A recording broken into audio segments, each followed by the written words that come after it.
os militares brasileiros não eram nazistas, fascistas, aí é bobagem quando eu falo daquela época, né, de 64. Eles são são positivistas, ou seja, um Estado central forte, modernizador, autoritário, né?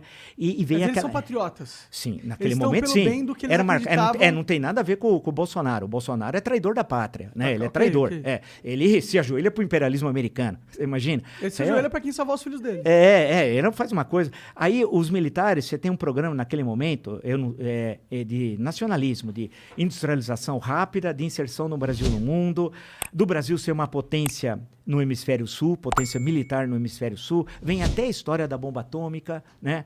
Começa a se fazer um programa. Que a gente tem, com certeza, uma Não escondida. tem, não. Deve ser, tem o Bolsonaro, que é a nossa bomba atômica. Lembrar que em Hiroshima morreram 150 mil no bombardeio atômico. O Bolsonaro já matou 600 mil no Brasil com a pandemia. Calma.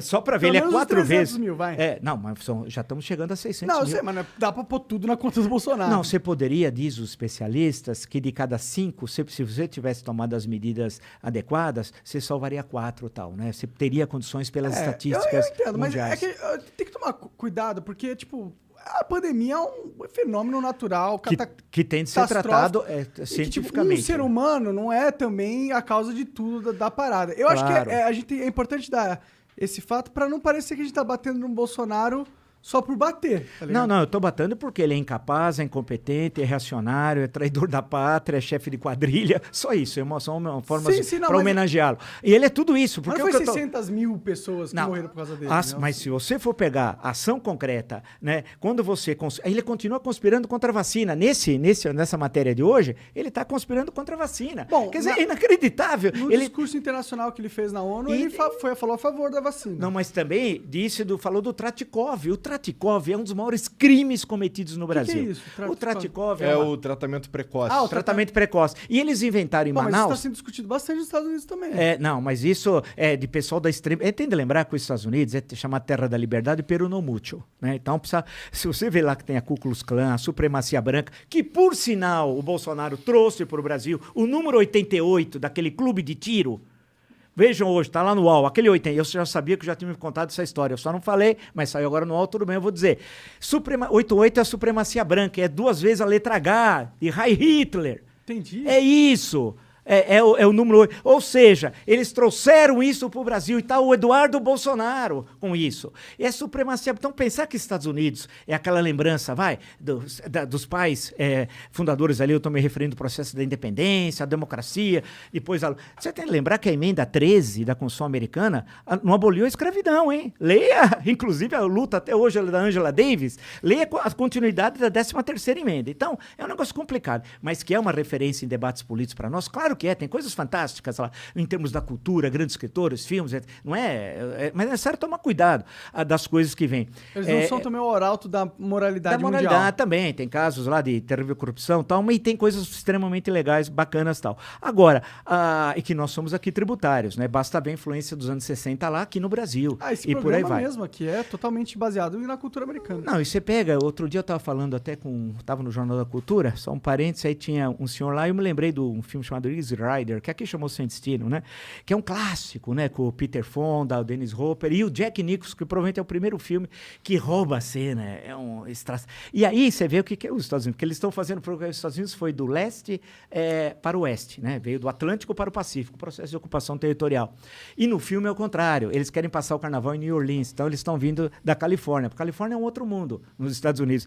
E aí eles vão chegando no meio oeste, onde estão os caipiras, e aí, vê uns caras cabeludos, de moto, é uma tragédia, porque eles acabam nem chegando e vendo o carnaval em New Orleans e tal. Então é isso. Isso às vezes trabalha no cinema norte-americano, tem o Mississippi em Chamas, por exemplo, podia citar uns 500 mil filmes. E tem filmes lá no Nascimento do Cinema, Nascimento de uma Nação, que é um clássico do Griffith, é um filme racista, terrivelmente, e por aí vai. Então a grande questão que eu estou dizendo é que o Bolsonaro, eles trouxeram essa questão norte-americana para cá. E nós não tínhamos isso. Essa questão das armas. Uma das últimas reportagens da Folha de São Paulo, dia desse aí que passou, aumentou o número de pessoas com armas no Brasil 3 vezes desde 2019, quando ele assumiu a presidência. Mas você acha isso ruim?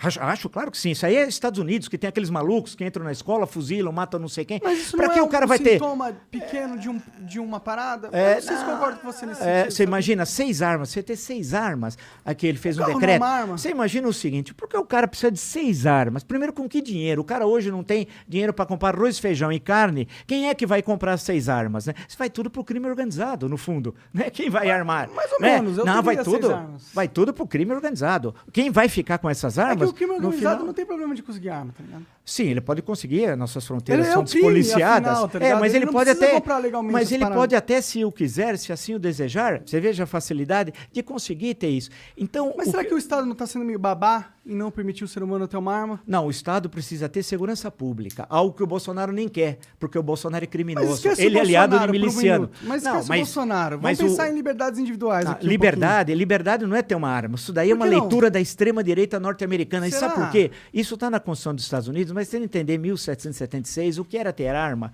num país que você está quase só na faixa aqui atlântica, né? E não tem Estado ainda, a estrutura estatal. Nos filmes de Velho Oeste, acho que claro, todo mundo assistiu os grandes faroeste clássicos, John Ford, Tô jogando Red Dead Redemption, que é o jogo do Velho Oeste, muito foda. E pega o John Ford, que é um irlandês, de descendência irlandesa, que é um diretor, assim, fantástico de cinema e tal.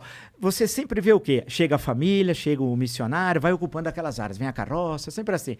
Só que não tem lei. É uma tremenda zona. Quem é a lei? É o xerife. Quem é o xerife? É o Estado. Né? Aí que chega e começa, e aí vai envolver até a questão de andar com armas, etc. Porque chegou o xerife. E aí depois vem a prisão, vem isso, vem aquilo, etc. Tal, e por aí vai. Então, e por isso que na Constituição norte-americana fala, naquele momento, nós somos no final do século XVIII, da questão das armas. No caso brasileiro, e você pega, compara com a Europa. A nossa referência não é os Estados Unidos. A nossa referência histórica é a Europa, especialmente a Europa Ocidental. Nós somos tributários da França, da Revolução Francesa. A nossa visão do mundo vem da Grécia, graças a Deus, não vem de Miami, ou de Orlando, Orlando pior ainda. Ali vem a nossa visão. A Europa é social-democrata. Vai ficar doente nos Estados Unidos. Não tem SUS, você morre. Tem gente que agora com a Covid vai ficar pagando a vida inteira o tratamento de saúde. Qual é o maior SUS do mundo? Nós temos o maior serviço público do mundo. E o criminoso do Bolsonaro cortou 22% do orçamento de saúde para o próximo ano. Isso quando nós temos 600 mil mortes e tem os sequelados, hein? Que são milhões. Tem gente que vai ficar a vida inteira, não pode retornar ao trabalho como antigamente por sequelas que traz. Outros problemas emocionais, outros problemas físicos gravíssimos. O Brasil tem de pensar nesses, além da terrível 600 mil famílias destruídas. Quantos órfãos tem no Brasil? Nós não sabemos ainda. Pode ser 20, 30, 50 mil. Quantos aposentados, senhores de idade, sustentavam a família, sustentavam o filho e o neto? Na Bahia, o senador Otto Alencar, outro dia até deu um exemplo, são milhares. Porque eu conheço sempre, porque eu estudei também o semiárido nordestino, né? Pô, tem cidades, sabe? A fonte de renda da cidade era a aposentadoria, que na verdade foi criado pelo Fundo Rural, que vem do governo Médici, vem lá atrás. É aposentadoria e o Bolsa Família. Uma das cidades que eu fiz a tese de doutorado sobre Canudos do século XIX, mas eu fui a Canudos atual, que não é bem Canudos, é vizinha antiga Canudos, agora no nordeste da Bahia. É de papel os Canudos. Não, era porque Canudos, porque é o seguinte, não, você caminhava, sabe por que Canudos? Porque a Caatinga em Tupi é Mata Branca, né? E você ia batendo na vegetação e tinha uns canudos, assim, era um negócio bacana, um negócio legal. E aí, daí que veio, tinha uma freguesia chamada Santo Antônio dos Canudos, daí que surgiu essa expressão, esse nome e tal. Quando eu fui lá, a última vez que eu estive lá foi em 2006, era no segundo turno, que era Alckmin e Lula, né? E foi interessante, que eu escrevi até um artigo para a Folha na época, que eu fiquei vendo como é que funcionava agora a comunidade, e peguei os dados, fui comparando. A cidade tinha 2 fontes de renda, aposentadoria rural e o Bolsa Família. A economia local, o PIB local, era quase que desprezível, não tinha nada. Por quê? Porque você está nos semiáridos. Para você desenvolver atividade agrícola é muito difícil. Você cava 30 centímetros, você bate no cristalino, na rocha pura. Então você tinha um pouco de pecuária ali, né? Que era o bode, que eles gostam muito lá na Bahia, tal do bode. A presença do Estado, onde está? O DENOX, o Departamento Nacional de Obras Contracistas, foi na prática destruído, né? Não tem mais nada. O Banco do Nordeste só financia os grandes. deixa sempre os pequenos tomarem na cabeça. A Sudene está lá, o Denox, a sede é Fortaleza, Banco Nordeste, sede Fortaleza, Sudene em Recife. Só que eu estou lá no nordeste da Bahia e não tinha nada, as pessoas sofrendo lá. E em Canudos, naquela época, isso em 2006, a pessoa recebia acho que R$5 para capinar um terreno, cara, por dia. Você olhava e falava, putz, e aquele sol dos diabos, né? Porque eu fui muitas vezes lá, eu nunca vi chover, porque o índice pluviométrico é baixíssimo e tal. Então, quando aí você analisa, passa por isso, você vê que a sociedade brasileira é muito pobre. Nós somos o segundo país mais desigual do mundo. Sério? A pandemia criou milionários no Brasil, mas como é possível? Aumentou, acho que 13 multimilionários na pandemia. Pô, mas todo mundo piorou na pandemia, caramba. Mas faz sentido, na verdade. Eu não sei como, eu gostaria até de saber. Até numa crise existe oportunidade. Sim, os laboratórios ganharam para a fortuna por causa do Bolsonaro, né? Vocês imaginam do cara mostrando aqui para a EMA tá vindo aqui, né? Ele mostra para a EMA, né? Você acha que aquela propaganda de laboratório, aquilo lá foi tudo de graça? Sim. Aqueles laboratórios ganharam fortunas. Mas não só isso é o argumento, né? Por exemplo, as empresas que também fabricam máscara tiveram um boom. Sim, mas os podcasts tiveram um boom, entendeu? Mas aí é competência de vocês, é outra história. Aí vocês não estão usando a pandemia como instrumento para lucrar. Isso não tem mas acabou sendo, entendeu? Mesmo que a gente não use. Tá. Mas a coisa toda, se você for analisar, é que a nossa situação piorou muito. Mas piorou muito com o processo da pandemia. Aumentou mais as desigualdades sociais. Mas faz sentido também numa pandemia isso acontecer. Mas se tivesse o governo, seria diferente. A grande questão, que o Paulo Guedes é um tremendo falastrão, eu sempre digo. Isso eu concordo. Nunca escreveu um livro, não conhece o Brasil. Se nós tivéssemos tomado naquela conjuntura as medidas econômicas necessárias, que era proteger o micro e pequeno empreendedor. Estavam falando do BNDES ontem, no senhor lá da Ravan, que tem 57 empréstimos, dos quais 50 na época do PT. Mas o pequeno negociante, o pequeno produtor, não tinha jeito. Esse passou foco. O pequeno, o micro, o médio. Então, a questão toda, se você for desenhar todo esse cenário, você não tinha uma política econômica de defesa dos mais frágeis. Por outro lado, a discussão da Bolsa, depois do auxílio emergencial, o valor foi a Câmara dos Deputados que estabeleceu os R$600. Não foi ele, que era 300. E aquilo permitiu a economia circular no momento fundamental para o país, a economia circulou. Porque senão a tragédia seria, não foi menos 4,1, né, o ano passado, do PIB negativo, seria muito maior e as pessoas também passariam situações muito mais difíceis. Então a grande questão é que você precisa, e aí é o nosso desafio, vem a tua questão inicial lá, é como você ter um governante que tenha sensibilidade social, competência para estabelecer alianças políticas, né, que isso é indispensável, defesa da democracia, inserção outra vez do Brasil no mundo, porque a economia global, não pensa que se nós não olharmos para o resto do mundo, nós vamos ficar absolutamente isolados. Buscar parceiros, estimular a juventude, não deixar que eu entendo, as pessoas falam para mim, olha, eu vou mudar do Brasil. Eu falo, não, mude o Brasil, não do Brasil. Né? Não é possível a gente mudar. Temos que batalhar. Você já fala, sai daqui quando você pode, mano. Não, tem de mudar, nós temos de mudar. Então nós temos de construir. Você não vai mudar, só sai daqui, se você pode, sai daqui. Mas nós temos condições, porque as condições estão colocadas. Por exemplo, se você olhar os próprios setor primário, agricultura, a pecuária, que é muito eficiente, nós temos um setor de serviços que pode se desenvolver bastante e muito.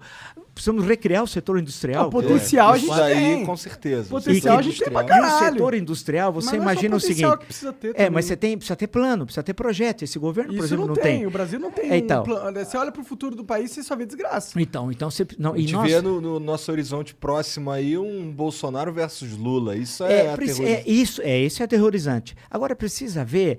É aquela história, nós estamos ainda há 13 meses da eleição, né? A política é muito dinâmica, né? Teve eleições que 13 meses ou 12, se preferirem um ano antes, tinha um quadro eleitoral e depois na eleição foi outro. O processo é muito dinâmico. Precisa ver o que vai ocorrer nesse processo, ou seja, como é que isso vai evoluir, né?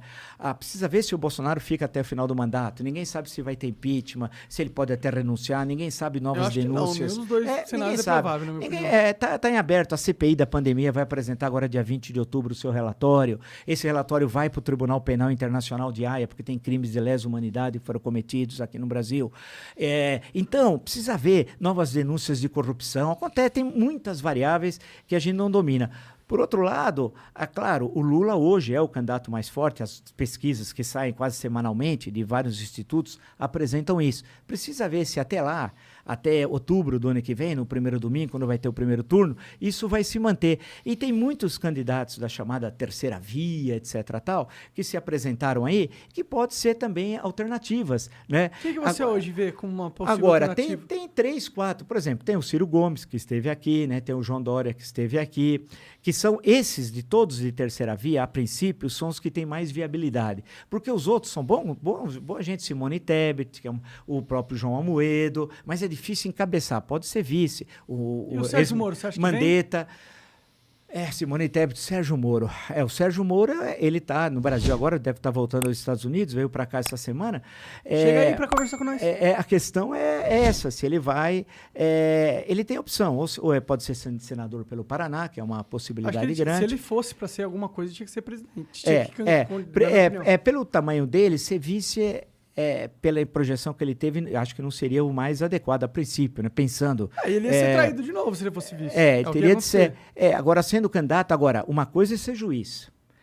É fácil, eu estou aqui, os advogados estão aqui, os promotores aqui, eu vou lá, decido, etc. tal. Outra coisa é fazer política. Você tem de convencer o outro.